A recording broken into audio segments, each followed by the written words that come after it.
record back. This is going to be the let's call this the final hard start video 2024. Little anticlimactic. I already got the Scout running, but you know, this is all about the International Scout. I let it sit too long and got water in the fuel, made kind of a pretty big mess. So we got it going using the old AvanEX clickety clack or clicker pump, I guess y'all call it.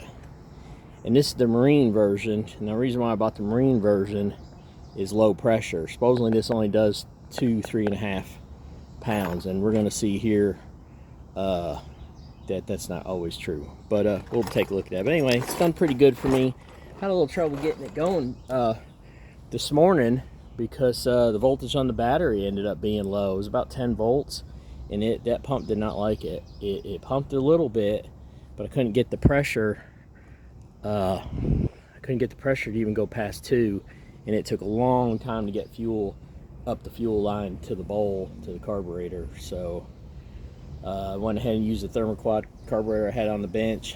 It's been sitting there quite a while, but that's always been a good carburetor for me. So I guess you guys can see this is going to be amp draw for later. That's going to be volts. I've got a battery charger on that. That battery must be shot.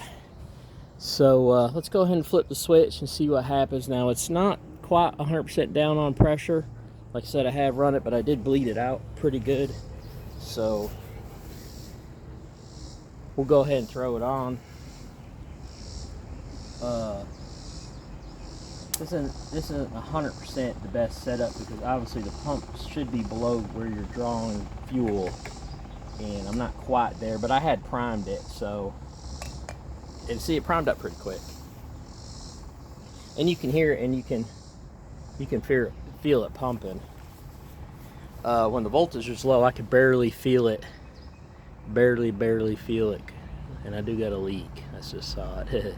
Well, the Teflon tape that they give you with those fittings, you shouldn't use Teflon tape at all. As you can see, we're already over the 4.5. Now I did the other day, I saw some 6s.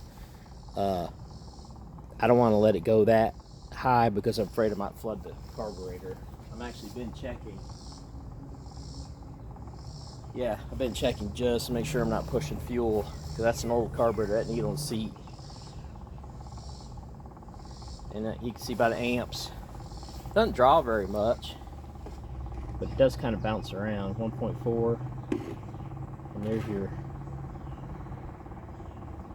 volt reading.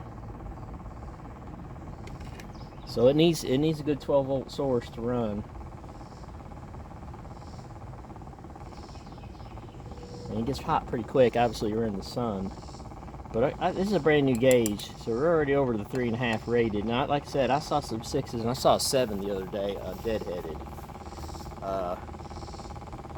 So I think what we'll do is we'll just pause it there, and I'll go ahead and start it for y'all. Let it run. I don't have the gas pedal hooked up, so I've got to kind of do it by hand. So I'm going to go ahead and pause it, reposition the camera, and then